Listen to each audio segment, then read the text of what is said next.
Bueno, buenas tardes, bienvenidos a una nueva charla organizada por la Obra Social Luis Pasteur. En esta ocasión vamos a estar hablando sobre prevención de cáncer de colon. Los ejes temáticos en esta ocasión van a ser prevención, mitos y realidades, importancia del diagnóstico precoz. Para ello invitamos al doctor Rafael Escobar Fernández, médico gastroenterólogo, profesional de los centros médicos. Bueno, buenas tardes, Rafael, bienvenido. Hola Marina, ¿cómo estás? Bueno, de empezar quiero agradecer a las autoridades de la obra social, bueno, vos Marina por la cordialidad y la presentación, a la doctora Paz por la invitación y al doctor Bernardo González Ley, que fue también el que me invitó originalmente. Así que nada más, agradezco y agradezco la convocatoria de la noche que veo que es muy nutrida. Así que bueno, vamos a empezar con nuestra charla de prevención de cáncer colorectal. Bienvenido, gracias, Rafael. Bueno, vamos Gracias. empezando. Bueno, como les dijo Marina, soy el doctor Rafael Escobar, jefe de unidad de gastroenterología y endoscopía digestiva del Sanatorio Méndez y médico gastroenterólogo y endoscopista de Luis Pasteur ya hace varios años, varios me conocen, así que bueno, los saludo y nuevamente les agradezco y celebro la convocatoria por esta tan importante charla. Vamos a dar comienzo con la agenda que vamos a ir recorriendo durante la noche. Vamos a definir por qué el cáncer de colon y la prevención del cáncer de colon es un problema en salud, en la salud pública nacional y mundial, cuáles son los factores de riesgo que tenemos que tener en cuenta para poder actuar sobre ellos en las etapas previas, qué es la prevención primaria, estas etapas previas en donde podemos incidir con, como dije, con la prevención de eliminación de factores de riesgo, en qué consiste la pesquisa o pruebas de tamizaje para la población en general y en cada uno en específico si es que presenta algún síntoma, y cuáles son las recomendaciones dependiendo de los factores de riesgo y de los grupos de riesgo a los cuales pertenecemos por nuestros antecedentes o por nuestra condición de salud y condición de edad. Es así que definimos que es un problema de salud porque el cáncer de colon constituye el 12% del total de los cánceres sólidos del ser humano, con cifras que rondan los 13.500 casos nuevos por año y 7.000 muertes por año. Estos son datos del último registro de Globocan a nivel internacional para la Argentina para el año 2013. Afectando, y acá tenemos uno de los primeros mitos que tenemos que romper, que es que afecta a hombres y mujeres por igual. Hay una leve diferencia, pero en general se lo considera igual para hombres y mujeres, por lo cual todas las recomendaciones y todos los estudios que planteamos realizarse a partir de determinada edad van a ser igualmente recomendados tanto para hombres como para mujeres. Es así que los datos epidemiológicos muestran que el hombre es la segunda causa de muerte por tumores malignos después del cáncer de pulmón, y es la segunda causa de muerte también en mujeres después del cáncer de mama. Estas son cifras más recientes del año 2018. ¿Por qué hablamos de que podemos hacer prevención, de que podemos hacer pesquisa o pruebas de tamizaje? Bueno, porque hay una historia natural definida en el cáncer de colon, que es el origen en una lesión benigna, absolutamente benigna y precursora, que es el pólipo, y este pólipo también se lo denomina adenoma, es esa lesión a la cual tenemos que detectar tempranamente para poder modificar la historia natural de la enfermedad. Tenemos que tener en cuenta, esto es una imagen que grafica la pared del colon, la pared interna del colon, en donde el paciente sano, en general joven, menor de 50 o de 40 años, tiene factores de riesgo que lo influyen, pero tiene un colon sano. Y esos factores de riesgo son los que tenemos que modificar o eliminar para no desarrollar la enfermedad o para desarrollarla en menor medida o más tardíamente. La enfermedad asintomática se desarrolla a partir habitualmente de los 50 años, en donde tenemos que hacer esa detección precoz y ese tratamiento inicial que nos va a liberar de la aparición de la enfermedad sintomática, esto es el carcinoma, que se va a realizar entre 10 y 20 años después de la aparición del pólipo o de la lesión precursora, por lo cual tenemos una ventana de oportunidad en la cual tenemos que poner todas nuestras fuerzas para poder detectarlo y tratarlo. Entonces, debemos modificar los factores de riesgo, debemos identificar a nuestra población de riesgo a la cual pertenecemos por nuestros antecedentes, como dije, por nuestros hábitos y los factores a los cuales estuvimos expuestos, por nuestra edad. Debemos realizar a partir de cierto momento, y esto ahí sí tiene una vital importancia la edad, que en general son los 50 años, estudios complementarios que detecten y que traten los pólipos, las lesiones precursoras, con la resección, esto es la colonoscopía, y así terminando la influencia de estas lesiones en la aparición de los tumores, y si en caso de detectar un tumor tenemos que detectarlo precozmente para realizar el tratamiento adecuado, teniendo en cuenta que en los últimos años el tratamiento del cáncer de colon ha tenido muchos avances en lo que tiene que ver con la cirugía o con las terapias que se le aplican, con una tasa de curación muy alta y de sobrevida a 5 años muy alta también. Así que es muy importante, no teman al resultado de los estudios, porque si los resultados no son los mejores, tenemos tratamientos para aplicarlos. Es así que tenemos diferentes estrategias para hacer esto, y esto las vamos a definir como la prevención primaria, en donde identificamos y modificamos los factores de riesgo que les voy a mencionar más adelante, que se relacionan con la alimentación y el estilo de vida, que van a influir directamente en las distintas etapas del desarrollo del cáncer colorectal. Consiste en identificar y modificar estos factores de riesgo que vengo mencionando, que se relacionan con la alimentación, con los hábitos y el estilo de vida que llevamos adelante, y se asocian con el cáncer de colon porque inciden directamente en las distintas etapas del desarrollo del mismo. Por lo cual, les voy a recomendar para ustedes, para su familia, para sus familias más jóvenes, que adopten ciertas conductas que van a impactar con el correr de los años. Y después lo que se llama la otra estrategia es la pesquisa o tamizaje, que esto ya es una acción diagnóstica médica, pero que ustedes tienen que conocer que existe para poder hacer la consulta a tiempo. Y son todas las acciones diagnósticas que nosotros, los médicos, gastroenterólogos y clínicos, tenemos que realizar para identificar en qué estado de salud está cada uno de ustedes dentro del grupo que nos toca analizar. En este caso es el grupo de pacientes o de personas que tienen la afiliación a la obra social Luis Pasteur, descubriendo así tempranamente todos los precursores, como les dije, los adenomas y los pólipos, que son pasibles de una terapéutica altamente efectiva y adecuada, o la enfermedad oculta para darle un tratamiento temprano y rápido. Acá vamos a incorporar a la pesquisa el concepto que decía Marina al principio de detección temprana. Es fundamental la detección temprana del cáncer de colon. O sea, uno puede hablar de prevención, de pesquisa, de tamizaje, buscando las lesiones precursoras, los pólipos, pero si detectamos el cáncer y lo detectamos tempranamente, sabemos que dentro de 5 años tenemos una sobrevida que supera el 93%, por lo cual, a pesar de tener esa mala noticia de detectar un tumor avanzado, si lo hacemos tempranamente en estadios iniciales, vamos a tener una muy buena chance de sobrevida, por lo cual es sumamente importante. Entonces, resumiendo, las estrategias van a ser la prevención temprana con recomendaciones sobre la alimentación y modificación de los hábitos y el estilo de vida, y la pesquisa o tamizaje van a ser realizadas por 2 mecanismos fundamentales por su médico clínico o su gastroenterólogo. Un test de sangre oculta que detecta pérdida de sangre a través de la materia fecal proveniente del colon, y esto se debe realizar anualmente para poder darnos una idea acabada de si estamos o no perdiendo sangre. ¿Qué vamos a detectar? Fundamentalmente adenomas avanzados, o sea, ya los estadios más tardíos, pero dentro de la detección temprana, adenomas avanzados o tumores iniciales, con el test de sangre oculta.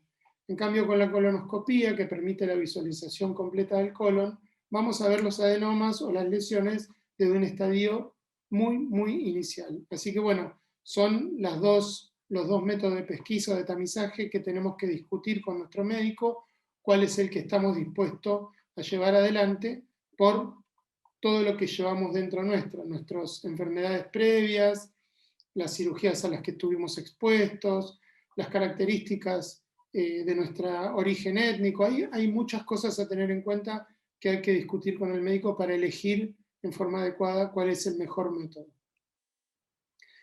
Y para saber en dónde estamos parados, si vamos a hacer recomendaciones sobre todo este amplio espectro de cuestiones que son el estilo de vida y la alimentación y las cuestiones de vicios y cuestiones que llevamos adelante, tenemos que saber en dónde estamos parados en la Argentina.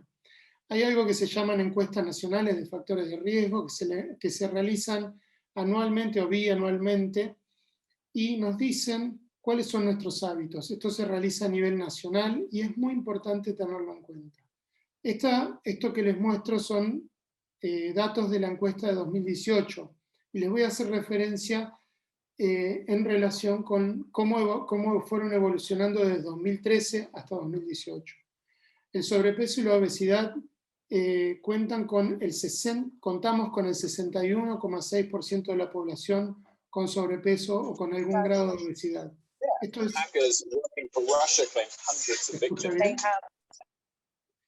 muy alto, es una incidencia muy alta de sobrepeso y de obesidad, y desde el año 2013 ha aumentado cerca de un 5%, y es una epidemia, una pandemia, una más, que afecta, como digo, pandemia a todo el mundo, que es la pandemia de la obesidad.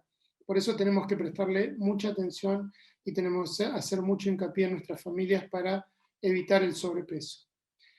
El consumo de frutas y verduras en la población argentina es muy bajo y aumentó apenas entre un 1 y un 2% desde el año 2013, constituye el 6% de las personas consumen lo recomendado, que es bastante, que son 5 porciones de frutas o verduras por día, o sea, en el plato una porción de verdura, una fruta de postre, tanto en la cena como en el almuerzo, y una colación con fruta. Es mucho, sí, es mucho, pero es lo ideal. El consumo de tabaco, por suerte, y por todas las leyes que lo han regulado, está bajando, ha bajado más de un 5% en 5 años, pero la actividad física ha decaído desde un 53% a un 44% y el alcohol sigue año a año aumentando, por lo cual tenemos que tener en cuenta todo esto para poder modificarlo. Vamos a hablar entonces de las recomendaciones alimentarias iniciales y generales: consumir una dieta rica en fibras, con todos los vegetales del espectro de colores y de tipos, disminuir el consumo de carnes rojas y embutidos. Somos un país carnívoro naturalmente, estamos disminuyéndolo casi en una forma medio forzosa, pero más allá de la anécdota, tenemos que buscar hacerlo activamente nosotros y en nuestras familias, porque esto va a redundar en un mejor estado de salud, no solamente por el colon, sino cardiovascular y en todo sentido. Disminuir el consumo de grasas de origen animal, como la manteca que está graficada ahí, que bueno, tiene el mismo efecto. Las grasas, los ácidos grasos saturados tienen un efecto nocivo en las arterias, en el colon, en el hígado, en todo nuestro organismo, y disminuir el consumo de bebidas alcohólicas, por lo que veíamos antes. Sobre recomendaciones: realizar actividad física regularmente. Lo que se recomienda es una actividad física entre 3 y 5 veces por semana, que puede ser formal, lo que es correr, lo que es caminar, lo que es andar en bicicleta, o informal, lo que es bailar, tomar clases de baile, subir escaleras, barrer, limpiar, cualquier actividad que se relacione con asistir al trabajo, a un colegio, caminando en vez de usar un vehículo de transporte. Es sumamente importante hacerlo. Disminuir el consumo de tabaco, sabemos que está disminuyendo, pero es importante remarcarlo, y evitar, como dije, el exceso de peso. Entonces, en resumen, evitar el exceso de peso, alimentarnos en forma saludable y aumentar nuestra actividad física. Hay recomendaciones en los alimentos, y acá voy a hacer hincapié en cómo constituir nuestros platos a la hora de cocinar o de servir, por lo menos. Son estas recomendaciones GAPA, que son las guías alimentarias para la población argentina del año 2015, en donde en este gran círculo recomiendan el aumento de la actividad física por un lado, la disminución del consumo de sal por otro, y en el medio tenemos la recomendación del consumo de por lo menos 8 vasos de agua segura, agua potable, agua segura. 8 vasos al día por lo menos, son 2 litros. Y después, sobre el consumo de verduras y frutas, como dije, de todos los colores, de todos los tipos, el consumo de legumbres, cereales que aporten fibra vegetal, así como los cereales, fibra vegetal indigerible, que estimula la motilidad del intestino y elimina las toxinas, la leche, el yogur y el queso como fuentes de proteínas y fuentes de calcio, pero descremados. Las carnes blancas, fundamentalmente el pescado se lo recomienda 3 veces por semana, el pollo, sin piel. Comer o tomar aceite y condimentar con aceite en crudo, en general, es lo que se recomienda, evitar las frituras. Huevos y carnes rojas, disminuir la carne roja. Y en opción, los dulces y las grasas, disminuirlas en la medida de lo que se pueda. Por eso vamos a constituir nuestro desayuno y merienda con, como dije, lácteos descremados que proveen una buena calidad de proteínas, vitaminas y minerales como el calcio, descremados siempre, las frutas que pueden ser una colación entre el desayuno y el almuerzo, o estar incorporados al propio desayuno, donde proveen vitaminas y minerales y fibras. Los cereales integrales, que nos dan hidratos de carbono, fibras vegetales y vitaminas también. ¿Y cómo constituimos un plato y que sea saludable? Divídanlo en 3, una mitad para las verduras, un cuarto para las proteínas animales o proteínas vegetales, y un cuarto para los hidratos de carbono, como son las papas, los arroces, los fideos. Y obviamente el vaso de agua siempre al lado, los 8 vasos por día, los aceites en crudo y los postres, principalmente tratando de que sean frutas de buena calidad. En resumen, lácteos descremados, carnes preferentemente blancas, como dije, 3 veces por semana, 5 porciones de frutas y verduras, cereales integrales y legumbres, y aceites en crudo. Hasta acá creo que era todo lo que tiene que ver con la alimentación. Y Marina, interrumpime, decime si hay alguna pregunta, hagan preguntas libremente y seguimos con la segunda parte, que es la parte un poquito más médica, un poquito más difícil, que tiene que tener las antenas más paradas. Marina. Sí, sí, hay varias preguntas, ¿eh? Algunas sé que vas a mencionarlo más adelante, algunos temas. A ver, un momentito. Te voy a contar el caso. Rodolfo, él ya está terminando un tratamiento. El año pasado le detectaron cáncer de colon y él lo que quería saber si él en este momento que está terminando tiene que seguir algún tipo de recomendación con la alimentación y las costumbres como para que no vuelva. ¿Es seguir todo esto que estás mencionando? Sí, Rodolfo, en realidad, digamos, uno cuando hace una resección de una porción del colon para sacar un tumor, lo saca con ciertos márgenes, pero el resto de la mucosa del colon persiste, y lo ideal es seguir estas recomendaciones de alimentación, de consumo de tabaco, de consumo de alcohol, porque influyen, y si ya tuviste una lesión, siempre la predisposición genética y la predisposición de tu mucosa está vigente. Desde ya que uno apunta con estas recomendaciones y estas medidas generales a impactar en las células de tu colon dentro de unos años. No es inmediato, todo lo que tiene que ver con la prevención alimentaria y de estilo de vida impacta dentro de unos años, pero te va a servir para modificar, digamos, tus células, tu salud en todos los aspectos, tanto en el colon como dije, tu salud cardiovascular, tu salud respiratoria. Entonces me parece que es importante seguirlo. Y después, como vamos a decir ahora, vas a seguir con controles endoscópicos que en principio van a ser estrechos anualmente por unos años, 5 puntualmente, y después se van a empezar a estirar un poquito más en tiempo. Bien. Beatriz pregunta, ¿qué son los aceites en crudo? Aceites crudos, aceites del mejor estilo que uno consiga, pero ponerlos crudos, evitar las frituras, porque eso genera que el aceite pierda calidad y adquiera una calidad, los ácidos grasos de los aceites, una calidad que puede ser nociva para la salud de las células. En crudo, ponerlo con una cucharita como estaba en el gráfico. Bien. Lo que están preguntando si podés repetir de vuelta la porción del plato. Ahí lo tienen. Si Plato quieren sacarle saludable. una foto, pueden sacarle una foto, así. Les comentamos que la charla va a quedar grabada, ¿no? Si no es mal, Exacto, no entiendo, exacto. y la van a poder consultar nuevamente, pero está muy bien que pregunten y está muy bien que pidan que vuelva hacia atrás para mostrar estas cuestiones. El aceite en crudo, que nos decían, está a la derecha en la cucharita para condimentar. En vez de freír un pescado, utilizarlo en crudo para condimentar las ensaladas o los hidratos. El agua, siempre 8 vasos de agua al día son lo recomendable.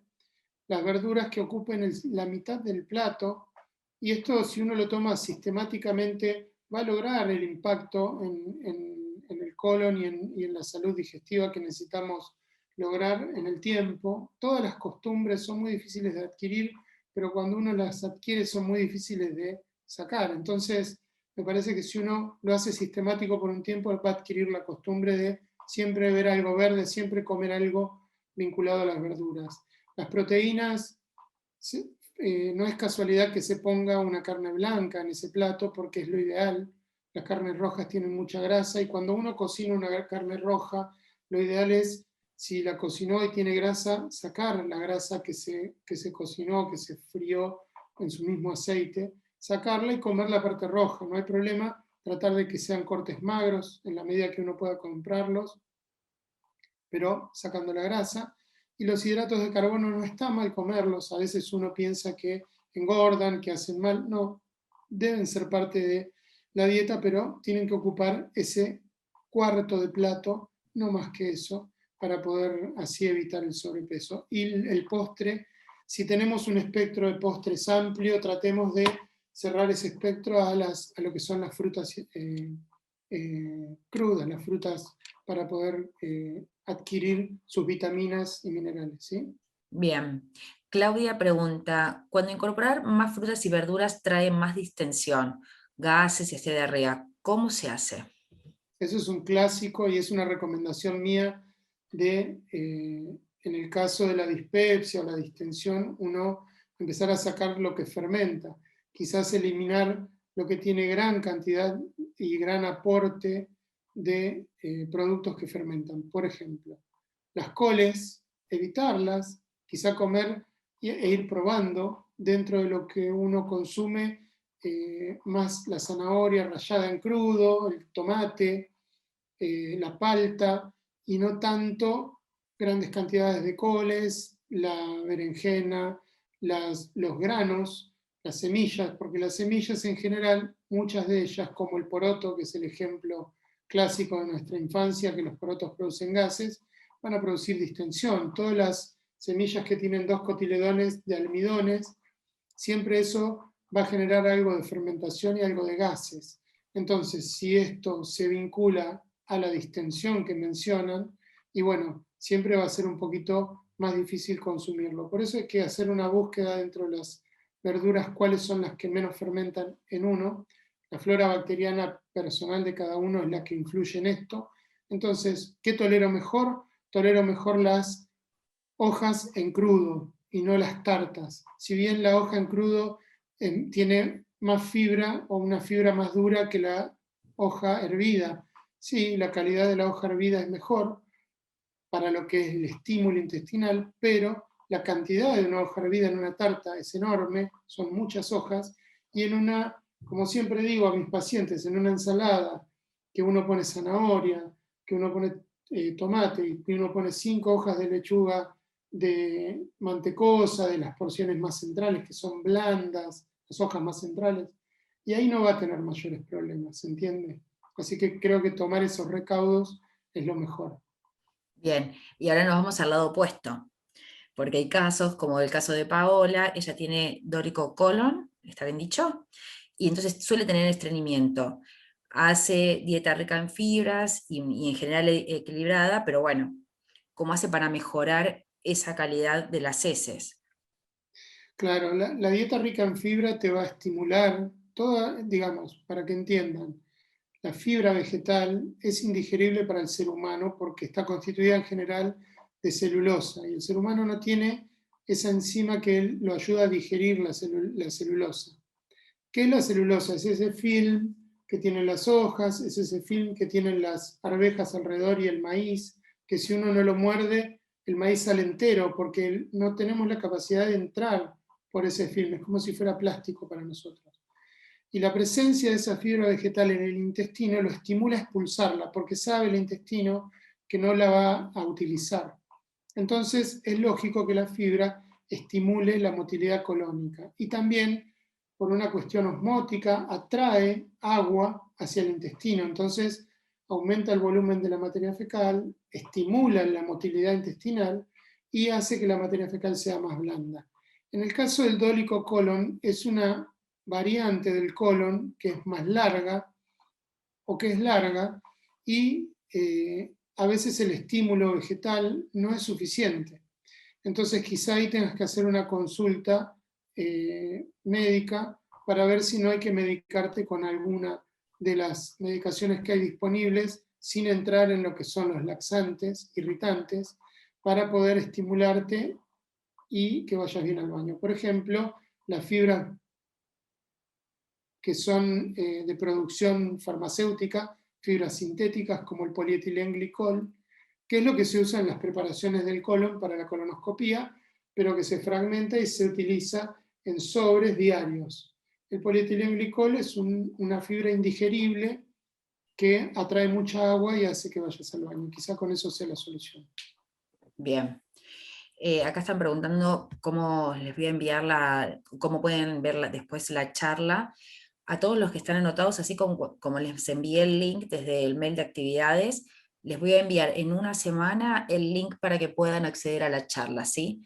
Me van a disculpar porque hice sin querer, apreté el botón unos 5 minutos después de iniciada la charla, así que los primeros 5 minutos no están grabados, pero el resto va a estar todo, ¿sí? Doctor, otra pregunta. ¿Es recomendable el consumo de semillas? Sí, claramente, el consumo de legumbres y cereales integrales, como dice ahí, es recomendado. Nuevamente, con la premisa de si uno está distendido, si uno tiene una fermentación alterada en el intestino delgado, no hablando del colon, la digestión se da en el intestino delgado y el colon le extrae agua a lo que viene del intestino delgado y construye esa materia fecal. La fermentación se da en el intestino delgado donde se hace la digestión. Entonces, a veces uno, por su flora intestinal, que lo venía diciendo, fermenta mucho y tiene exceso de gases y tiene distensión. Y entonces, todo lo que son legumbres y semillas son un poquito incómodos de comer. Pero hoy en día las semillas, como son las frutas secas, que son semillas, se consumen ampliamente y no todos tenemos distensión. Y es recomendable, sí es recomendable porque aportan aceites con ácidos grasos de cadena corta, con ácidos grasos que son muy, muy provechosos para la salud del intestinal y aportan fibras también, como para que la motilidad intestinal siga su curso y siga su curso acelerado eliminando toxinas también, así que sí son recomendables. Bien, ¿y los probióticos? Wow, eso es un tema mayor. Los probióticos son importantes en todo lo que es la salud digestiva, la inmunidad digestiva, y ya estamos yendo a lo que es el intestino irritable o la dispepsia, que ayudan a esa flora intestinal que, como decía, en algunos casos está un poco alterada por un consumo de antibióticos que selecciona bacterias, por una infección intestinal como es una gastroenteritis que nos deja con distensión abdominal, con hinchazón, con diarrea esporádica o intermitente, y eso es por esa flora intestinal que se alteró. Los probióticos lo que hacen son parte de la flora y aportan esa flora para que se reconstituya y vuelva a ser una flora benigna y que no nos produzca en realidad síntomas incómodos, como digo, y síntomas que nos tengan que estén con malestar y alteren nuestra calidad de vida. Bien. En relación a la cantidad de agua que hay que tomar, ¿esos 2 litros incluyen infusiones también? Sí, sí, en general uno lo que hace es recomendar el consumo de agua limpia, agua potable, agua segura, como le llaman los nutricionistas, en forma independiente, porque uno no sabe después si toman infusiones o no, el gusto de cada persona, pero la recomendación es sobre el agua. Pero el consumo de líquidos en general en el día incluye todo, el agua consumida durante los alimentos, el agua que uno toma aparte y las infusiones que uno consume. Cuando uno hace la cuenta total, deberían mínimamente consumir 2 litros de agua por día. Sí. Bien. ¿El medicamento Lostamicil es fibra que puede tomarse con regularidad o es un laxante? Sí, son fibras que se pueden tomar con regularidad, por esto que hablaban en los pacientes que tienen constipación, la persona que tenía dólico colon. Uno lo que debería hacer es consumirlo, siempre todo medicamento bajo una receta médica y una consulta no frecuente en las primeras instancias sí, pero después uno lo puede hacer un poquito más espaciado, pero bajo esa recomendación. Son medicaciones que son inocuas, que no se absorben, y esas fibras pasan por el intestino, hacen lo que les explicaba, atraer agua y estimular la excreción y hacerlo más blando y voluminoso la materia fecal, pero no los absorben, el intestino no los llega a absorber, sino que los expulsamos. Entonces son inocuas. ¿Podríamos tomarlo en forma indefinida? Sí.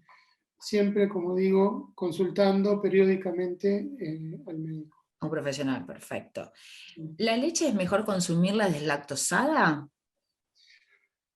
Es una pregunta capciosa. Es una pregunta que la respuesta es si el ser humano adulto tiene que tomar leche o no, y cuál es la condición de esa leche que tiene que tomar. La verdad es que es el único animal de la naturaleza que consume leche de adulto, o es uno de los pocos, digamos.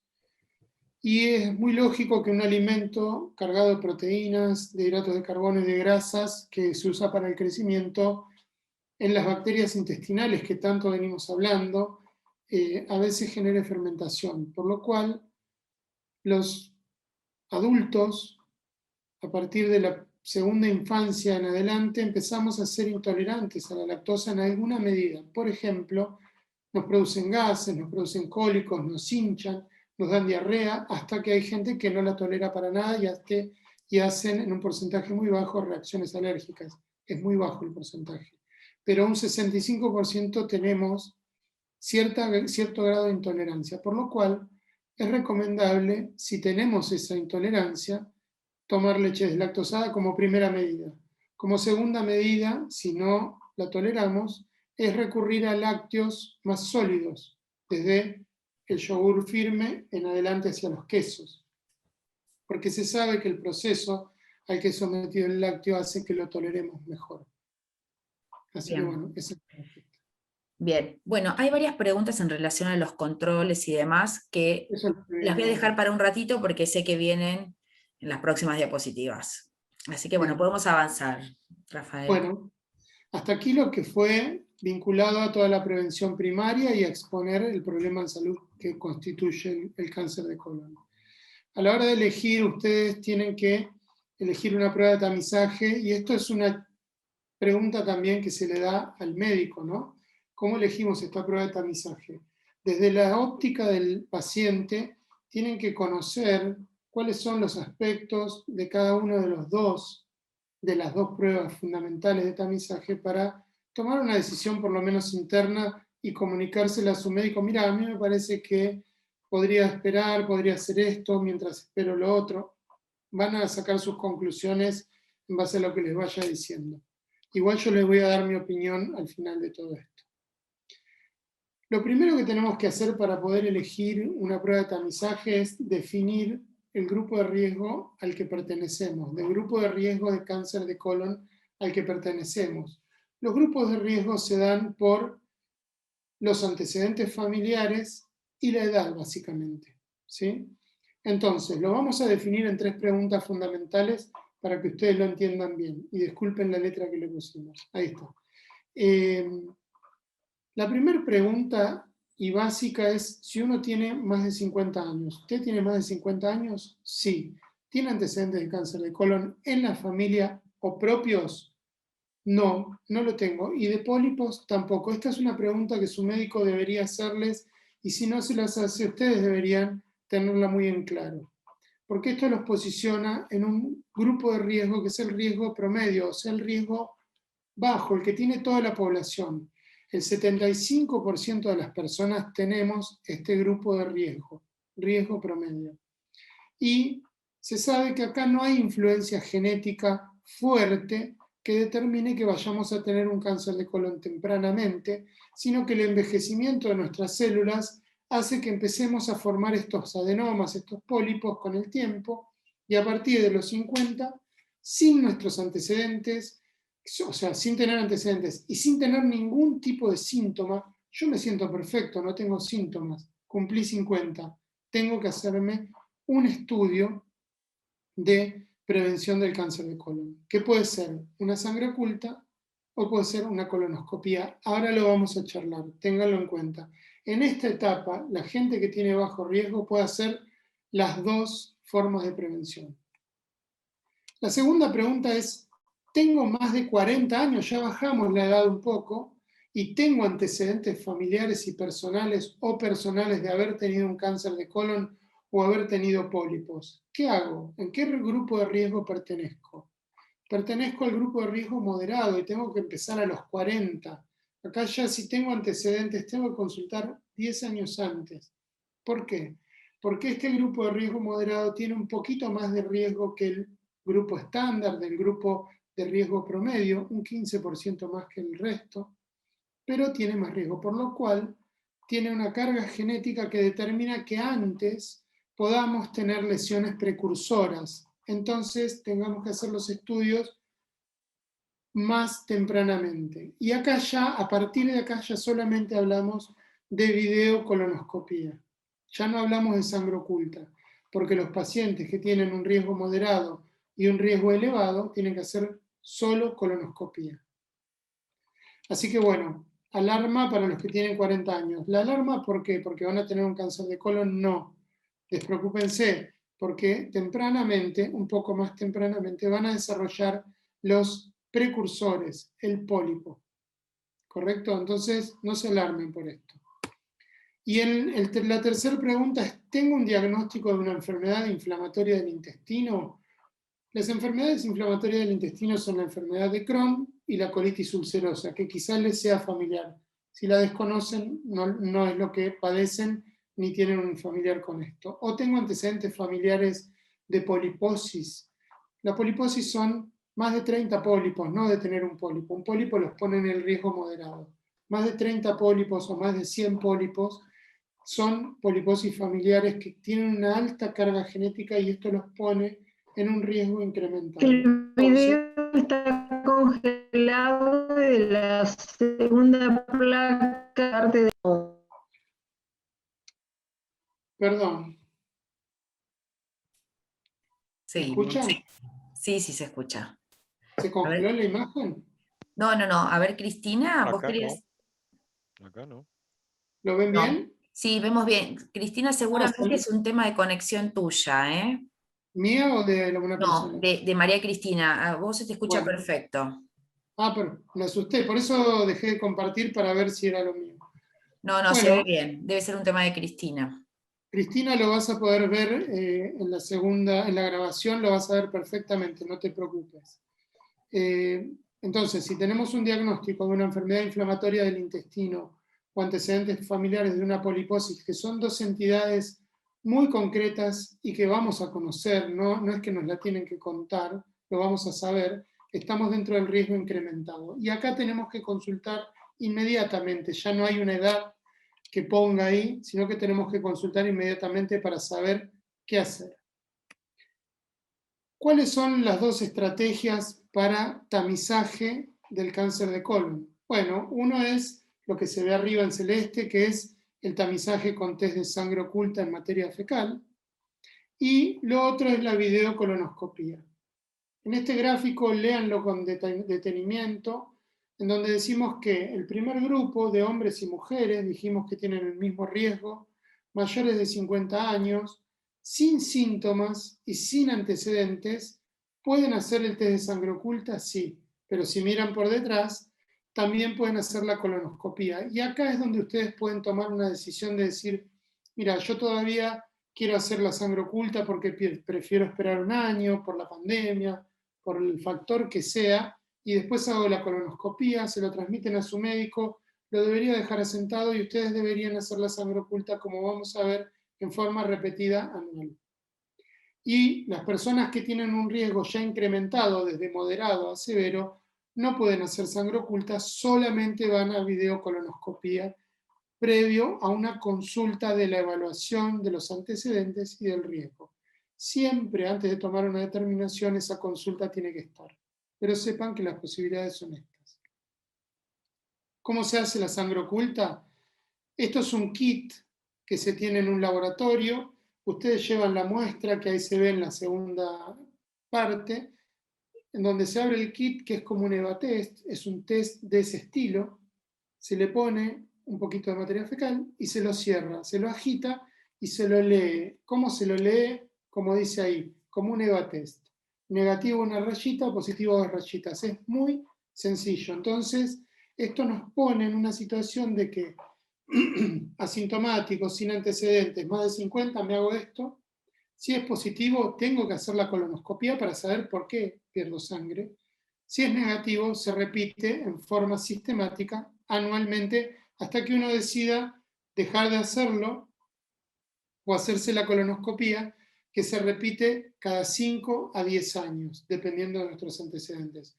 O sea, la intervención colonoscópica cuesta más en el sentido de más exposición, es un estudio más complejo, pero nos deja libre de hacer estudios por más años. Pero bueno, acá está el test de sangre oculta.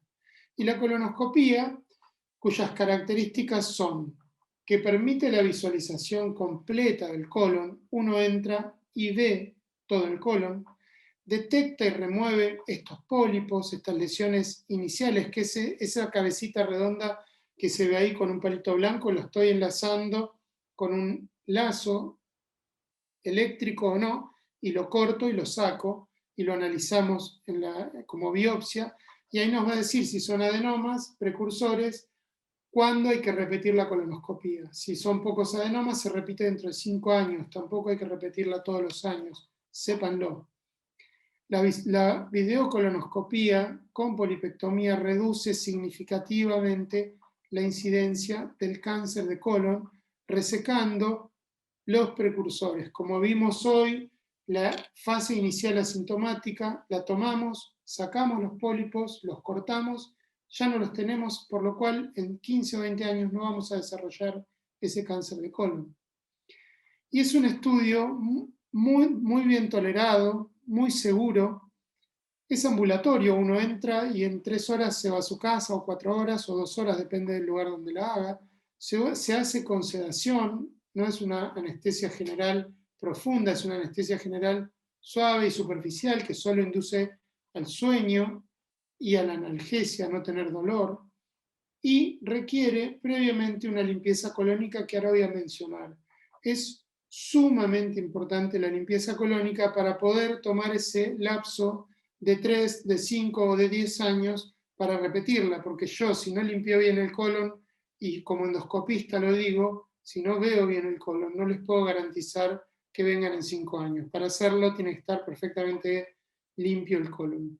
En la foto de que se ve el médico con el endoscopio en la mano, son los controles en la mano izquierda, y en la mano derecha el tubo. Fíjense que es más fino que el dedo pulgar del médico. Es muy fino el colonoscopio, mide 12 milímetros apenas, y es sumamente flexible, y uno intuba todo el colon, lo mira hasta donde está el apéndice, donde termina o empieza el colon, y arroja estos resultados que le digo.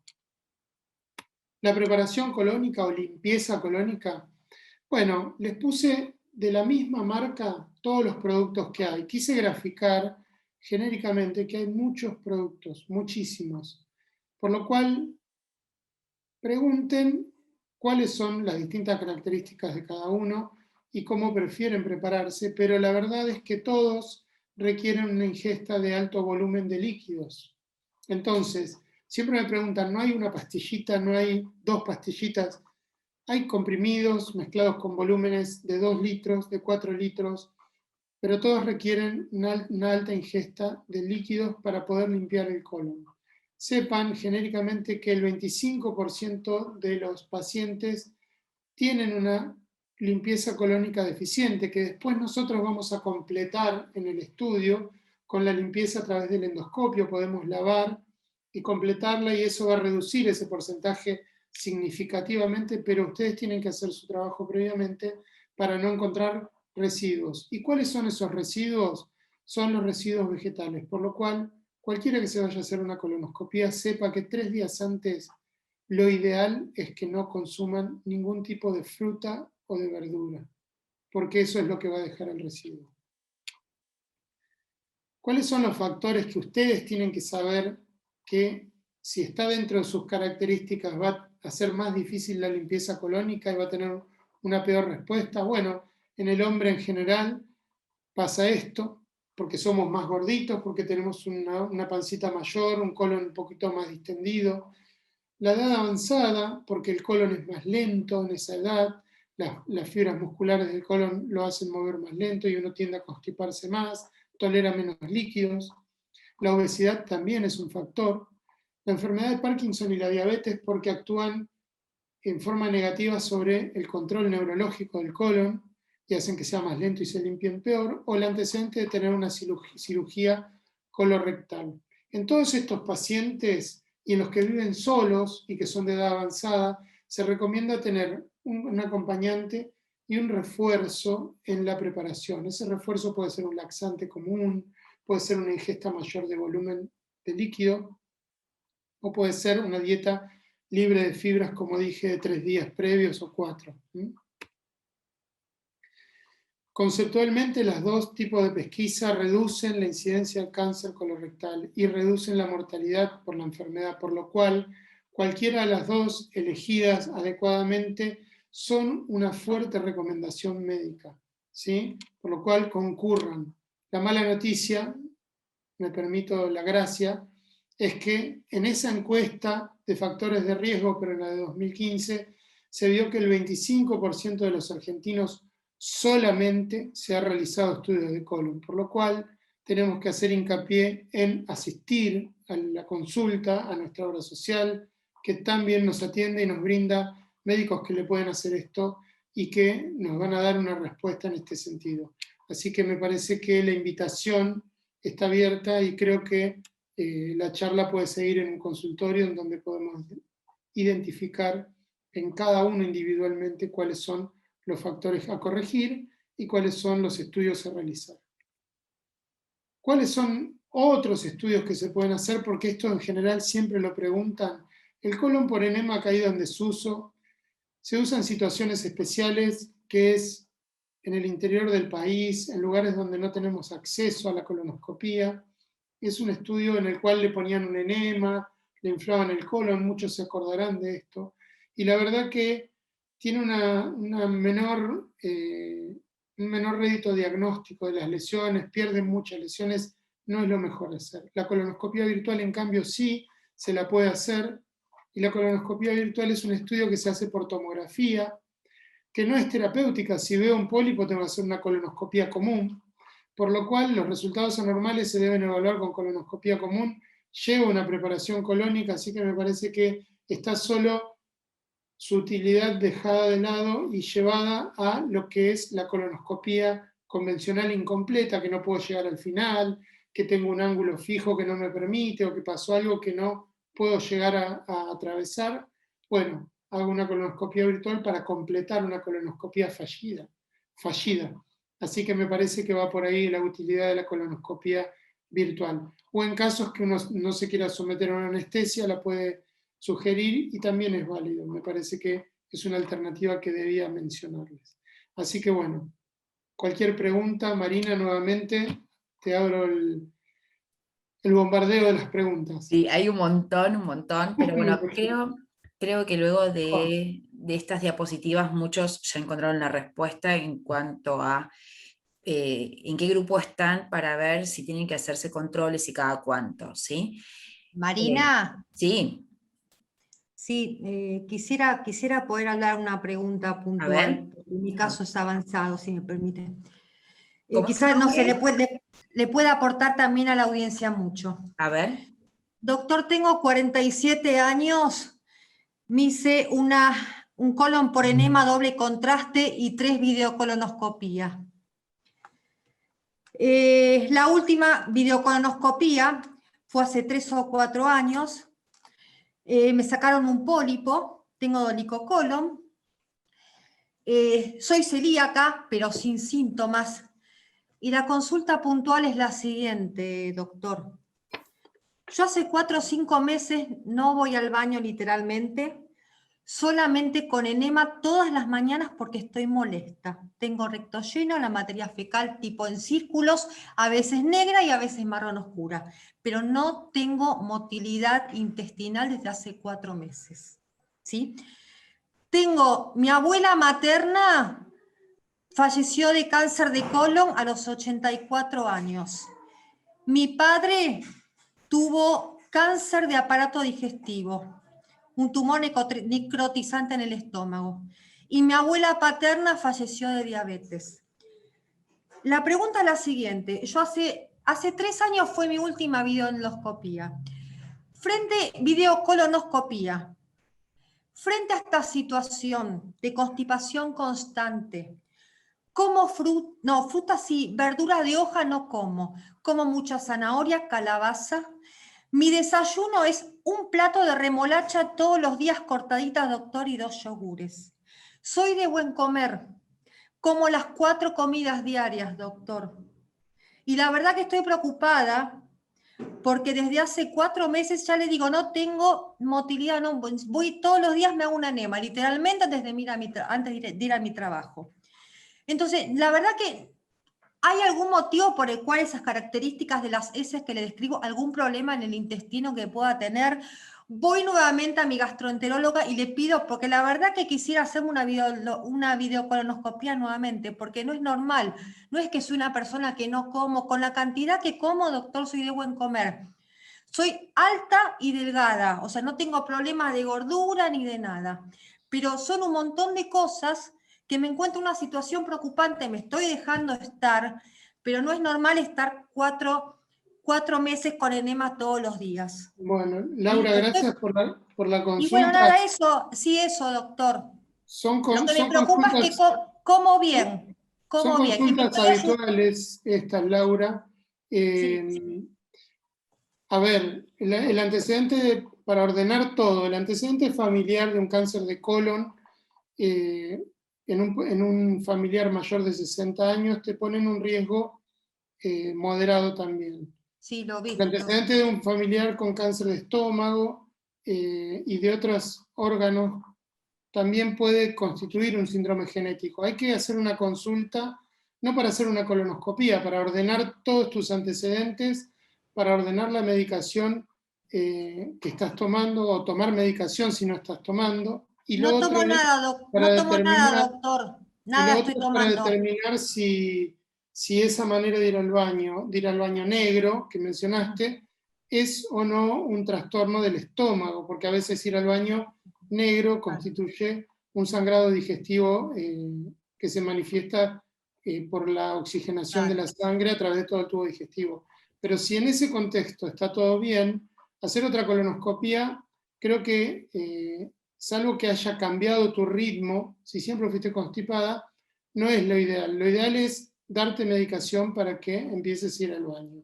Es La que me ayuda, consideración doctor, si hay que hacer...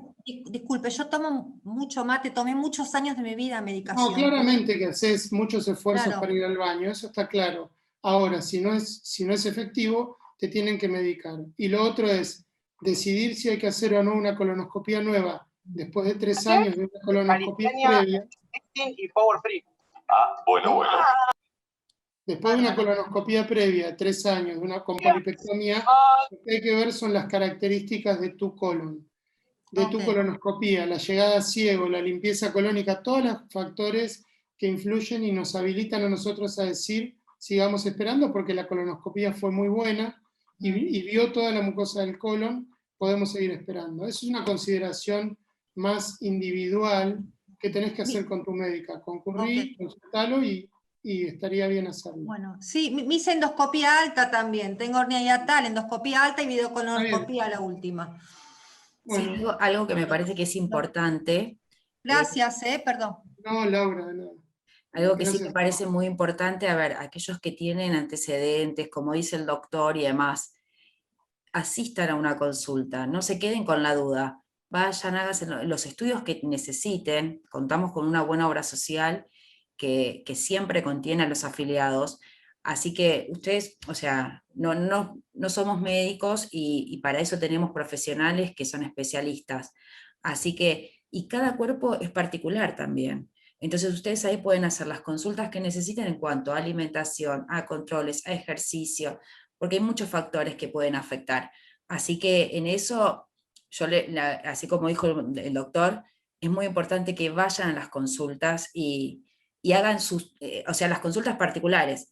Voy a hacer más preguntas ahora, pero algunas generales, porque si no nos vamos a ir de tiempo y nos gustaría poder responder la mayor cantidad de preguntas. Bueno, a ver, vamos a hacer otra pregunta, doctor. Bien. Estoy leyendo porque hay un montón, un montón. ¿Hay estudios genéticos cuando hay antecedentes directos de cáncer de colon y páncreas?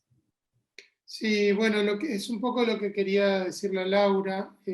Cuando uno tiene antecedentes de cáncer de colon y de otros órganos del tubo digestivo, cuando tiene antecedentes familiares de tumores de genitales femeninos, de riñón, hay algunos síndromes genéticos que nos ponen en un riesgo elevado para tener cáncer de colon. Pero esto es, digamos, lo debería llevar a cabo este interrogatorio el médico en la consulta y ahí definir si hay que pedir un estudio genético, en qué paciente. No hay estudios genéticos para todos los pacientes porque no tiene sentido hacerlo, tiene que tener una manifestación de este estilo, de múltiples cánceres en la familia, en el árbol genealógico, y ahí se piden cosas muy específicas, porque sabemos que hay síndromes polipósicos y no polipósicos que tienen alteraciones genéticas específicas. Entonces, conceptualmente, si tenemos una familia con múltiples cánceres, hagamos la consulta para ver si hay que hacer un estudio genético o no.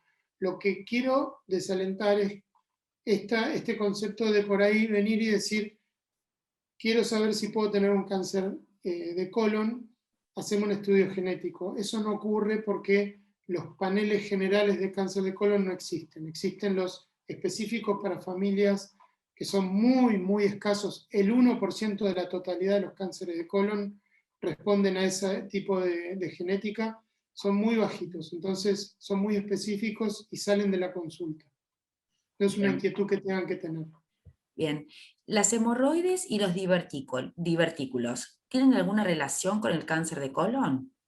No, pero las hemorroides y los divertículos, las hemorroides pueden sangrar, entonces uno cuando tiene un síntoma de alarma, y acá aprovechamos para hablar de otro aspecto del cáncer de colon, que son los síntomas que nos tienen que traer a la consulta.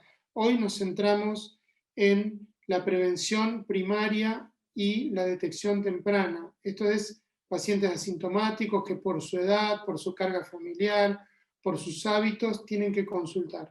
Ahora, para terminar, vamos a dar algunos síntomas que tienen que tener en cuenta para venir a consultar tempranamente, no importa la edad. El sangrado colónico, el sangrado rectal, la proctorragia, si uno sangra cuando va al baño o sin ir al baño, tiene que consultar. Si son hemorroides, que son una de las causas y de las causas más frecuentes, mejor. Las hemorroides son las venas de la cola, en donde si se inflaman, sangran, pero no tienen ninguna connotación maligna y no se vinculan con el cáncer colorectal, respondiendo a la pregunta. Y si es una hemorragia diverticular, tampoco se vincula con el cáncer de colon. Pero todo sangrado colónico debe estudiarse, sí o sí, para descartar tumores, para descartar malformaciones vasculares o patologías que nos pongan en riesgo la salud. El segundo síntoma que deben tener en cuenta, el sangrado es uno, es el dolor abdominal focalizado en un lugar. Me duele siempre en este lugar, me duele siempre en este lugar. El dolor abdominal generalizado también tienen que consultar, pero el focalizado es el que les tiene que traer cierta alarma. Siempre me duele del lado derecho o del lado izquierdo, vayan al médico. Lo tercero es la anemia. Si uno tiene anemia a cualquier edad, tiene que consultar. ¿Tiene anemia? Siempre la tuve. No, no es así. Uno tiene anemia y tiene que saber por qué. Si es una talasemia, porque es hereditaria de la gente del Mediterráneo, perfecto, pero es después de una consulta eso. Si es anemia por pérdida de hierro, el hierro se pierde por el tubo digestivo y tenemos que estudiarlo. Consulten. Y después, obviamente, si uno se toca una masa, una bola en la panza, o una zona más dura y dolorosa, vayan a consultar. Son las 4 cosas que tienen que tener en cuenta por sus síntomas. Bien. Una consulta. ¿Cuál es la diferencia entre la videocolonoscopía y la endoscopía? Endoscopía es el estudio que se hace a través de un orificio natural, tanto por la boca o por la cola. La gastroscopía es la que se hace por arriba y la colonoscopía es la que se hace por abajo. Son oscopía las dos, son endoscopía las dos. Endoscopía del colon y endoscopía del estómago. ¿Sí? ¿Está claro eso? Sí, pero ¿es necesario hacerlas juntas, que se hagan juntas? Se hacen con distintos aparatos, se pueden hacer en el mismo momento. La gastroscopía son 3 a 5 minutos, en general es muy rápida y muy segura también, a pesar de que todos me van a preguntar por lo de Pérez-Volpin, es un estudio absolutamente seguro, los accidentes ocurren y ocurrieron, y eso no tiene que alejarnos a nosotros si tenemos síntomas digestivos por miedo que nos vayan a hacer esto. Después discutiremos si hay que hacerlo o no.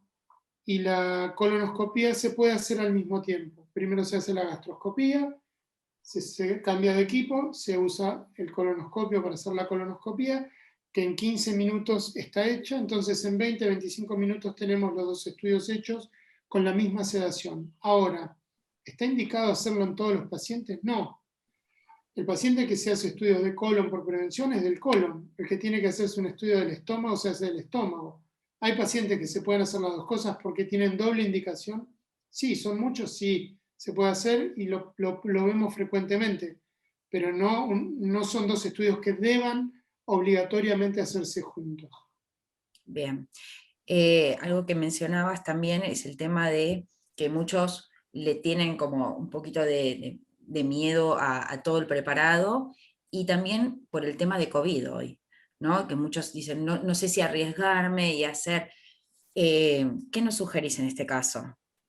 4 aspectos que generan miedo. El COVID, creo que la pesquisa, había una diapositiva que la saqué, que hablaba de la Organización Mundial de la Salud del año 67, cuando declara que tiene que tener un método de pesquisa para que lo podamos utilizar ampliamente en la población.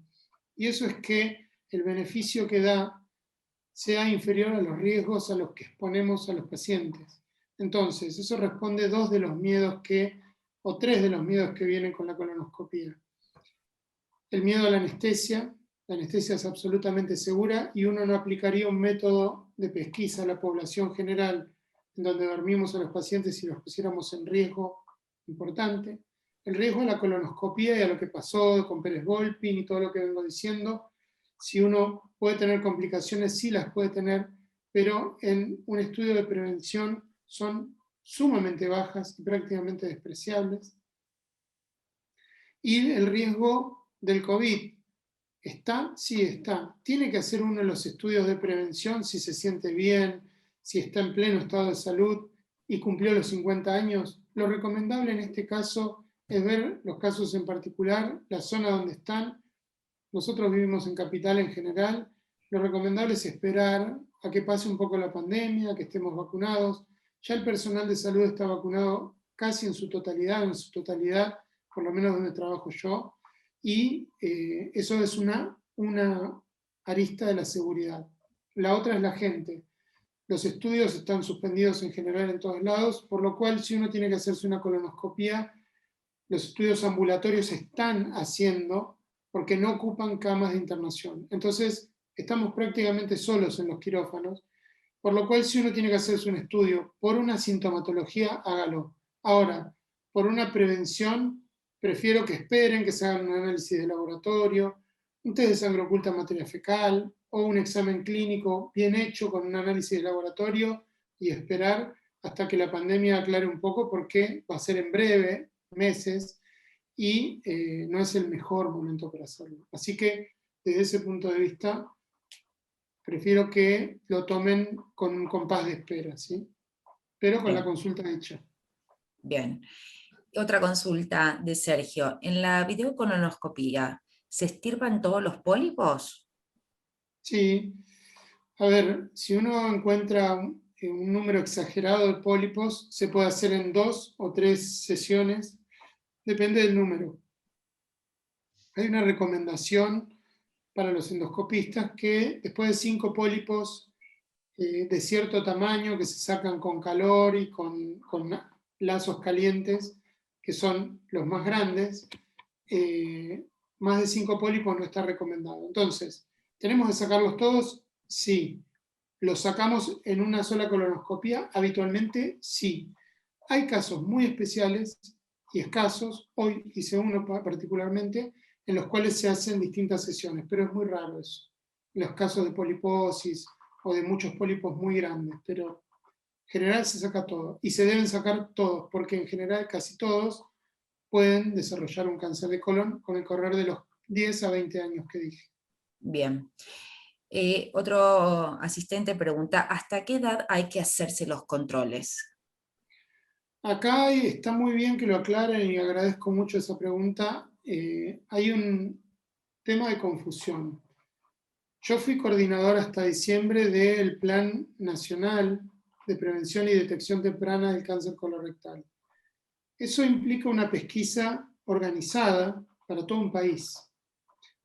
Y en eso uno acota las edades a un espectro en donde está la mayor frecuencia de pacientes que tienen enfermedad asintomática o enfermedad concreta y sintomática.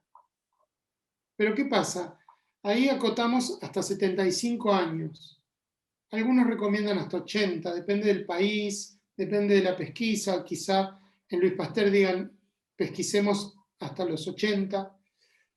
Más allá de esa edad, ¿hay que hacerlo o no? La respuesta es sí, hay que hacerlo si no lo hicimos previamente.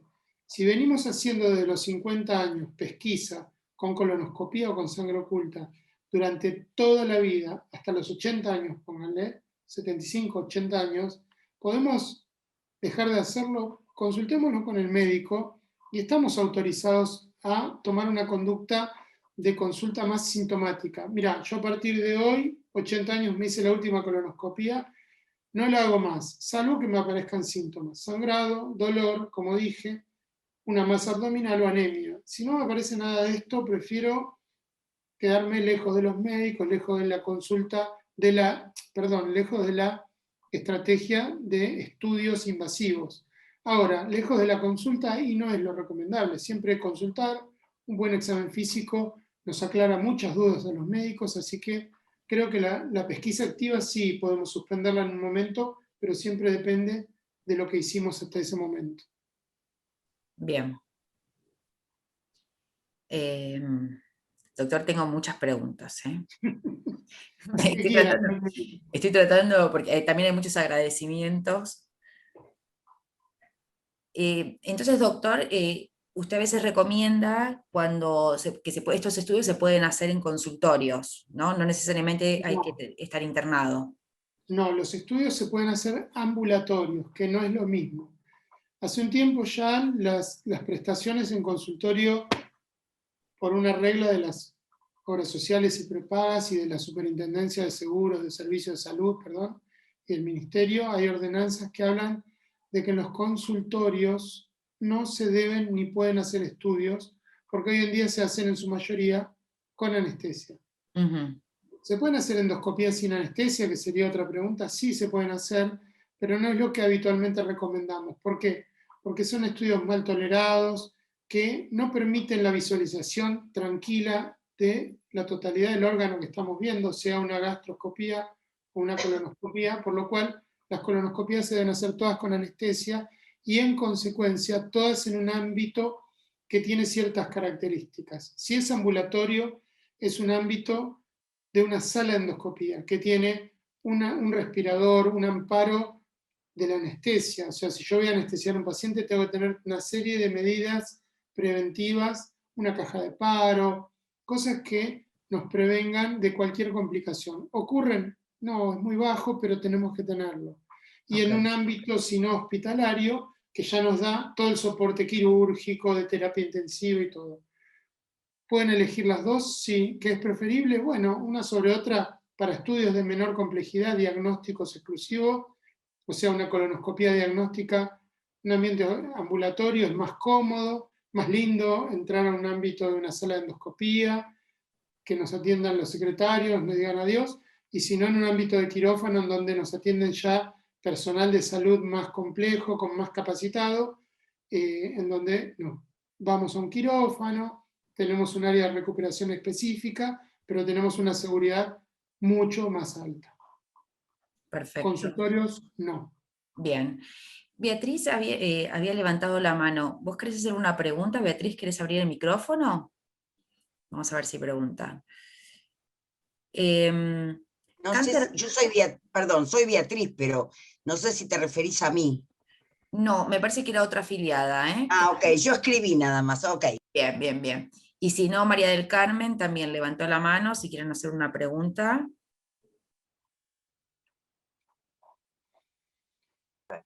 Hola, yo soy Beatriz. Hola, Beatriz. Bueno, yo quería preguntar, yo comencé a ver a conectarme en el Zoom ya comenzado, entonces no estuve en toda la charla, pero escuché lo del test para ver si hay sangre en la materia fecal. Pregunto, ¿hay que tener una orden del médico para hacerse el test, para comprarlo, para adquirirlo, para conseguirlo? ¿O uno va a la farmacia y lo compra? No, el test de sangre oculta lo tiene que indicar el médico. En general hay dos tipos, pero el test inmunoquímico, que es el más recomendable, así se llama, no requiere preparación previa, pero requiere una orden médica. Uno lo hace en un laboratorio de análisis clínicos. Es como hacerse un estudio de sangre o cualquier estudio de análisis clínico. Tiene que tener una orden médica sí o sí, y esa orden médica va de la mano de la evaluación de ese médico de los riesgos, porque como dije en un momento, el test de sangre oculta es para pacientes mayores de 50 años, asintomáticos totalmente, sin antecedentes de cáncer de colon en la familia,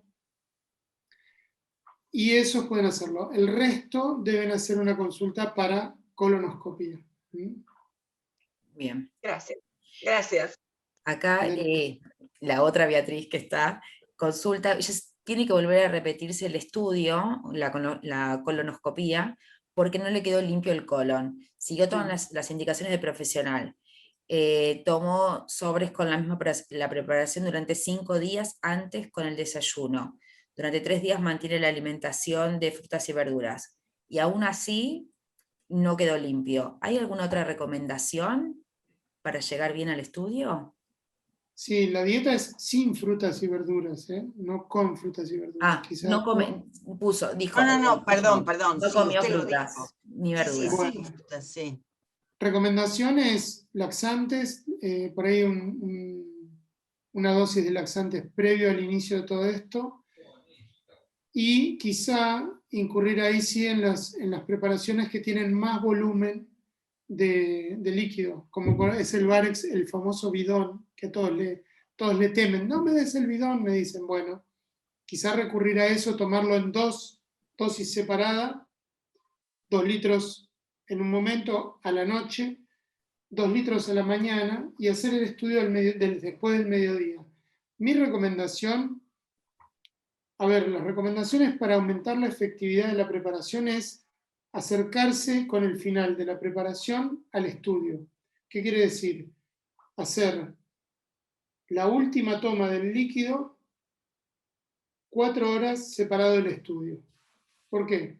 Porque tenemos que viajar, llegar al lugar donde lo hacemos, etc. Y los anestesistas recomiendan líquidos claros hasta 2 a 4 horas antes, no más juntos, más pegados al estudio. Bueno, en 4 horas antes del estudio tomamos nuestro último trago de preparación, vamos al baño, nos vamos corriendo y ahí va a estar impecablemente limpio. Y como dije, la preparación en dosis separadas. Tomar 2 litros a la noche, ir al baño todo lo que tenga que ir, y 2 litros a la mañana y hacer el estudio al mediodía, a la 1 de la tarde, 2 de la tarde, yo creo que ahí va a estar impecable. Perdón, doctor, y muchas gracias. Sucedió que al día siguiente de realizarme el estudio seguí teniendo ruidos y terminé de evacuar. O sea que es como que fue tarde. Yo considero que debería haberlo tomado mucho antes, la última parte. ¿Y usted lo tomó en qué momento? No, cuando yo me lo hice en GEDIT como me indicaron. Creo que fueron 4 horas antes la última toma, pero no me hizo efecto enseguida. Me hizo efecto al día siguiente. ¿Y cuántos litros tomó? ¿1 litro? No, 2 litros. Para 4 litros prefiero que no quede limpio, me muero con los 4 litros. Pero bueno, si usted lo sugiere, le agradezco mucho por toda la respuesta. No, yo sugiero que si quiere prepararse con 2 litros y bisacodilo, que son 4 comprimidos, que es lo que le deben haber dado. Exacto, me dieron eso, sí.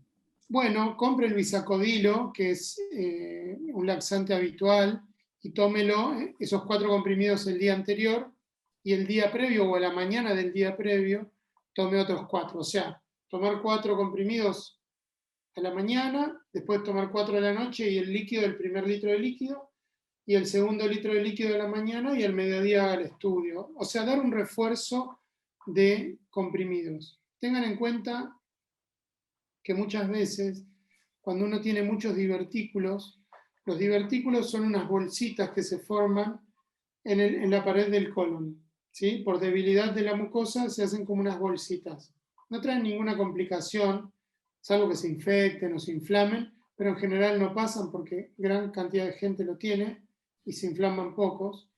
Pero eso alberga materia fecal ahí adentro que se pone muy dura y seca.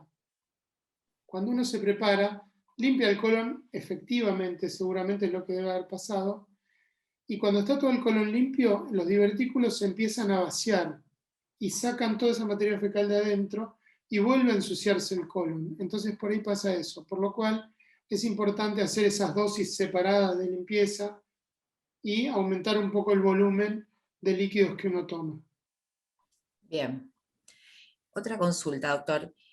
Marcelo pregunta, esto yo no lo sé, si no lo averiguamos para después. ¿El estudio de sangre oculta tiene cobertura total o parcial por Louis Pasteur? ¿Usted sabe esto? Total, es un estudio muy barato y muy fácil de hacer, con una muestra de materia fecal sin ningún tipo de dieta, el estudio inmunoquímico, como dije, sin ningún tipo de dieta, uno lo hace, lleva la muestra y ya está, se lo cubren perfectamente. La colonoscopía, la anestesia, la internación, la sangre oculta, todo lo cubre Louis Pasteur sin ningún tipo de restricción. Bien. Alicia pregunta, a ella le hicieron una extracción de pólipo benigno único. ¿Cada cuánto se recomienda hacer otra colonoscopía? Miren, nuevamente, todo lo que es la consulta individual, en lo que es la colonoscopía, es muy importante que ustedes, y esto es una recomendación muy, muy importante para su vínculo con su médico o su consulta médica. Si tiene una colonoscopía, llévenla a la consulta, porque es muy importante ver qué tipo de pólipo, qué biopsia se sacó. Benigno es una palabra muy amplia, puede ser adenoma o no. Hay pólipos que se llaman hiperplásicos y que no tienen riesgo de malignización. Entonces, la nueva colonoscopía es en 5 o 10 años, dependiendo del grupo de riesgo al que pertenezco. Entonces, la respuesta puede ser, si era un pólipo hiperplásico, puede estar dentro de 5 años o 10. Si era un adenoma, 5 años. O sea, genéricamente, en cualquier pólipo, en 5 años debería controlarse, no antes, salvo que ese pólipo en la biopsia que tenga un adenocarcinoma, un pólipo maligno, y ahí se controla en tiempos más cortos. Pero en general los pólipos se controlan en 5 años. Yo sé que a veces uno le hacen estudios cada 2, cada 3, cada 4, no es así. Igual, cada caso hay que individualizarlo y la respuesta es la que le dé su médico dentro de los parámetros de estudios habituales. Bien. Estoy viendo a ver si hay alguna otra consulta. Si tienen adenomas, que son los que sí se malignizan, y son menos de 3 y tienen menos de 1 centímetro cada uno, la respuesta es 5 años. Y si la colonoscopía llegó al final y está bien preparada. 5 años, no antes. Bien. Pero eso lo tiene que definir su médico. Su médico. Perfecto. Creo que hay varias que estaban como repetidas. Creo que estamos bien con las respuestas. Bueno, yo tengo unas recomendaciones al final, Sí. nada más, como quieran. Bien. María del Carmen, vi que levantaste la mano. ¿Vos querés hacer una consulta? Acá, vamos a ver. Voy a repetir una pregunta que quedó colgada.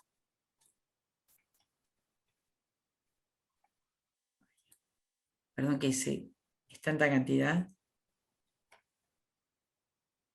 ¿Quieren que dé la última placa de recomendaciones y Sí, dejo de compartir así los veo? Y sí, seguimos dale. hablando? Sí, me parece Bueno, bien. como dije, toda la charla, ¿qué se van a llevar ustedes a su casa? Que el cáncer de colon es un problema en la salud pública nacional y mundial, y esto requiere su prevención, un compromiso institucional, y la institución somos todos en realidad, los afiliados y los que tenemos algún rol de trabajadores de la salud y los gerentes también, y este compromiso está, por lo cual sepan que eso que dijeron, si nos cubre o no nos cubre, está pensado y está diagramado para hacer una prevención efectiva, que esa prevención efectiva apunta a detectar esa fase latente y aprovechar esa ventana de oportunidad para poder combatir y poder darle una respuesta y una solución a las fases curativas y tener un mejor pronóstico en nuestra enfermedad. La prevención primaria es fundamental que la lleven a casa para modificar los hábitos de alimentación y estilo de vida en su familia, les van a brindar salud en todo sentido, así que háganlo. Reconozcan su propio grupo de riesgo para hacer las consultas. Si tienen dudas, a los 40 años, si no pertenecen a un grupo de riesgo alto que es claramente reconocible, hagan una consulta. La colonoscopía es un método diagnóstico seguro y que se hace con una absoluta calidad. Hoy en día todos los profesionales que lo hacemos tenemos muy claro cómo se deben hacer con calidad. Por eso es importante las dos cosas, tener confianza y cuando llevan su colonoscopía a su médico, no la tiren, dura vigente 5 a 10 años, no la tiren, llévenla, lleven el papel y muéstrenselo, porque tenemos que leer si se llegó, todos los criterios de calidad son importantes reconocerlos, si llegó al ciego, si se limpió bien el colon, etc. Y participar activamente en pesquisa es sumamente importante con consultas periódicas y esto que hicieron hoy, más de 100 personas en una charla de este estilo, es participar activamente, por eso nuevamente los quiero felicitar a todos y a la iniciativa Marina, nuevamente decirles gracias, porque me parece que son acciones que deben tenerse muy en cuenta y no deben pasarse por alto. Así que felicitaciones. Muchas gracias. Totalmente. Gracias a vos, Rafael, por esta charla tan clara. Creo que muchos ya nos llevamos como muchas respuestas y aclaraciones en relación a lo que es todo este tema, ¿no? Y también a darnos tranquilidad que los estudios estos no son nada complicado y que la prevención es fundamental. Sin duda. Es así. Sin duda. Así los veo a todos. Muy bien. ¿Alguna duda que tengan? ¿Alguna duda personal? Me quedó una acá de Salvador. Él tiene gastritis crónica y colon irritable. ¿Se considera dentro de los parámetros que mencionó factor de enfermedad riesgo? inflamatoria? Sí. No. La enfermedad inflamatoria son entidades muy definidas que son la enfermedad de Crohn y la colitis ulcerosa. Entonces, si esto no es por antecedentes familiares de esto, antecedentes de enfermedad de Crohn o colitis ulcerosa no afectan. afectan tenerla uno. Entonces, si uno lo tiene, lo debería tener muy claro, porque son enfermedades que tienen un nombre y un apellido tan contundente que lo sabemos. Así que si no lo tienen, no se asusten. Y no confundan intestino irritable con enfermedad inflamatoria del intestino. Son entidades totalmente distintas. El intestino irritable, colon irritable, es una enfermedad totalmente benigna y que no se relaciona con el cáncer de colon. Bien. Aquellos pacientes que tengan algún problema cardíaco, ¿no? Como un stent, cuando se hace en la colonoscopia, ¿necesita algún otro tipo de monitoreo? Siempre, por lo menos es una cuestión mía, una política mía, de que a los pacientes que voy a someter a una colonoscopia, yo les hago estudios prequirúrgicos y les hago monitoreo a todos. El monitoreo se les hace igual en cualquier ámbito que se hace anestesia, porque requiere monitoreo de saturación de oxígeno, de electrocardiograma y de presión, para tener seguridad de que los anestésicos no lo están afectando en forma negativa. La verdad que los anestésicos modernos son sumamente efectivos, sumamente seguros, y uno puede hacer un control momento a momento del paciente cuando o le baja la presión, o le baja la saturación de oxígeno. Hacen control los anestesiólogos de una manera muy efectiva también. Y sepan que la anestesia en la Argentina, por suerte, se hace por anestesiólogos, por especialistas de la anestesia. No se hace ni por los gastroenterólogos ni por asistentes. Lo hace un médico matriculado y certificado en la especialidad. Entonces, eso nos brinda mucho más reaseguro para poder hacernos con más tranquilidad los estudios y con más seguridad. Tal cual. ¿El cáncer de colon es lo mismo que cáncer de ano? El ano es una parte del colon, o por lo menos en realidad es el esfínter de salida, es el tracto de salida del colon. El colon es una parte del intestino, que es el intestino grueso, o colon es lo mismo. El intestino delgado es el duodeno yeyunoilion, así se llama, tiene nombre propio, y el colon es el intestino grueso. Son dos cosas totalmente diferentes. El intestino delgado no produce tumores, el colon sí. El ano tiene una parte que es la piel, que es la piel que uno tiene afuera, en la cola, alrededor, en los glúteos, y la parte interna es la mucosa colónica. Entonces, podemos tener tumores de origen de la piel, como los tumores epidermoides que uno puede tener en la cara, en la cabeza, en cualquier lugar del cuerpo, por la exposición al sol y todo eso, que son raros, que no son frecuentes, y puede tener los originados en la mucosa interna del colon, que esos son los tumores rectales, recto-ano.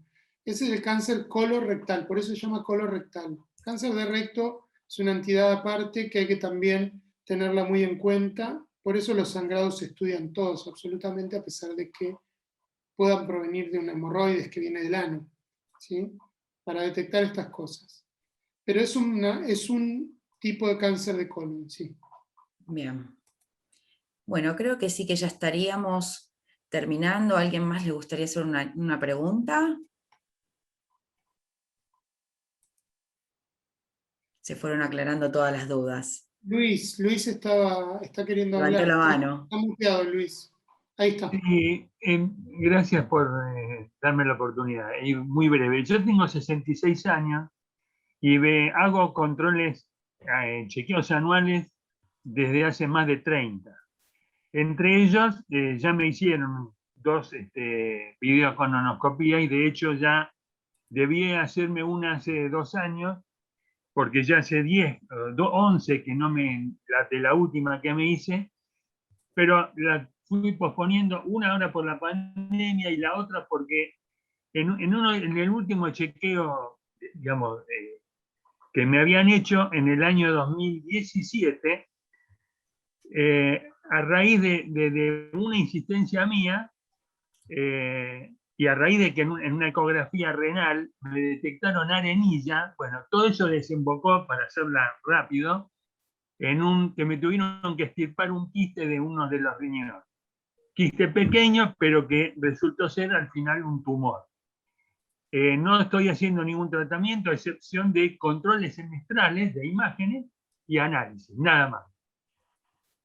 Pero voy al hecho de esto, y con el respeto mayor que todos tenemos por los profesionales de la ciencia, mi visión es que en general los clínicos hay una serie de análisis que no los hacen a menos que el paciente se los pida. Y realmente el paciente no tiene por qué saberlo. Por ejemplo, yo me desayuno ahora, y gracias por su aporte, con el tema de que hay un análisis de sangre oculta en materia fecal. A mí, en los años que llevo de control, nadie nunca me pidió un análisis de ese tipo. Y eso creo que en la comunidad científica entiendo yo que se debería por lo menos ver o de informar al paciente, por lo menos mínimamente informativo, y luego el paciente podrá en algunos casos decidir si se hace o no algún tipo de estudio o análisis, pero por lo menos darle la oportunidad de tomar conocimiento que hay algunas herramientas como que le pueden permitir un diagnóstico precoz de algún problema. Claro. Y muchas gracias por su explicación y atención. Gracias, Luis. Sí, a ver, uno se hace estudios, como dice usted, a lo largo de los 30 años que pasaron, le han hecho 2 colonoscopías, y si la colonoscopía tuvo algún adenoma en algún caso, ya el estudio de sangre oculta no tendría el valor que tiene que tener en un paciente que no tiene síntomas y no tiene antecedentes. En ese caso, si ya tuvo algún adenoma en algún momento, un pólipo, entonces debería continuar con colonoscopías. ¿Cada cuánto? Cada 5 años, y si los pólipos fueron hiperplásicos, cada 10. Entonces, hay circunstancias que definen a cada paciente. Quizá, así como uno ve al cardiólogo, porque la hipertensión o los controles cardíacos se los puede hacer el clínico tiene una visión general, y yo creo que tienen muchas herramientas y las usan, porque los médicos de la obra social, el doctor Guía, el doctor, bueno, no los voy a nombrar a todos porque me voy a olvidar de algunos, son muy buenos clínicos y todos tienen un alto compromiso con sus pacientes, pero bueno, tienen que sentarse ustedes también, hablar con ellos, cuáles son las opciones, preguntar, y después está en la elección también cada uno de cuál es el vínculo que establece de continuar con su médico o no, y de ser incisivos. Hay cosas que por ahí uno se pone en una posición, a mí me pasa cuando soy paciente, que se pone en una posición de escucha y no repregunta, no interroga, no consulta las inquietudes propias. Díganme cuáles son las opciones, díganme qué es lo mejor, y por ahí le van a decir, mira, la mejor es la colonoscopía, pero si querés hacerte un test de sangre oculta y que detectamos un tumor en el caso de que aparezca por la pandemia y todo, tempranamente, bueno, lo hacemos. Pero son charlas que se tienen que dar en el contexto de un ámbito y de un vínculo con su médico. Me parece que hay que establecer esos vínculos y hay que perder un poco ese miedo de la medicina antigua, que íbamos con el dedo y con la lista de lo que uno no podía comer más y lo que no podía hacer más. No, ya es un ida y vuelta que hay que establecer. Yo creo en eso, por lo menos. Eso cambió mucho en los últimos años. Bueno, hay que hablar, nada más. Son relaciones humanas, ¿no? Bueno, perfecto. Muchas gracias por su explicación. Bueno, espero que les haya servido mucho esta charla. Gracias a todos por participar, por interesarse. La verdad que para la obra social es muy lindo que los afiliados participen de estas actividades, se informen, hagan sus controles. Es muy importante y por eso también generamos estos espacios. Rafael, muchas gracias, estuvo clarísimo. Aplausos para vos. La verdad, muy bien. Para ustedes que están todos presentes, más de 100 personas, les aviso que hay más de 100 personas. Un lindo grupito. Así que es genial, de verdad que es genial, es muy importante. Creo que esto podemos decir todos, misión cumplida, ¿no? Porque hablar de prevención y que a las, ya les digo, 8:20 de la noche haya más de 100 personas conectadas, sonriendo, me parece que es importante. Creo que es fundamental. Sí, Así que bueno, anímense, hagan los controles y cuídense todos. consulten.